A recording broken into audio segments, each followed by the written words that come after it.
The thing about movies, for example, is that there's only really two types of movie. There's romance and adventure. And romance is a young person's game. Mm. I mean, you can get a movie now and then that's about two old codgers falling in love, and that can be cute and it can be touching. And movies like that actually are made quite frequently. Yeah. But fundamentally, romance is a young person's game. And the reason for that is obviously it's the precursor to having children. Mm.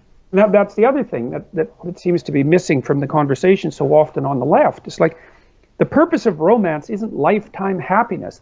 First of all, that's insane, because you're just not going to find a person that's going to make you happy. That isn't what the person is for to begin with. But second, the purpose of romance is set up the precondition for having children and doing it properly. And so, and that's another reason why it's associated with youth. And if our culture is so self-centered that we actually believe that the purpose of romantic relationships is to make the two people who are in the relationship fulfilled and happy, that's completely crazy. No one in their right mind ever thinks that. I mean, the reason that you have a relationship with someone over the long term, it's complicated, but part of it is in sickness and in health. Part of it is that life is punctuated by tragic circumstances of monstrous magnitude, and you're just more robust and resilient if there are two of you manning the oars rather than one. Mm. So that's a huge part of it. And of course, because our culture is also so youth obsessed, we never think about the last half of our life.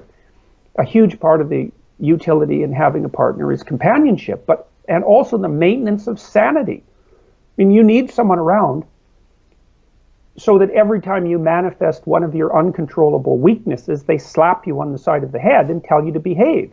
And you do that for each other in a relationship that where communication actually occurs.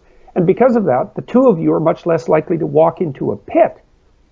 And you stabilize your household so that you can produce children that won't drive you crazy, that won't drive other people crazy, and that have a half decent chance of growing up to have fulfilling lives. And we're so immature in our response to intimate relationships that it's just a never-ending cause of absolute amazement for me.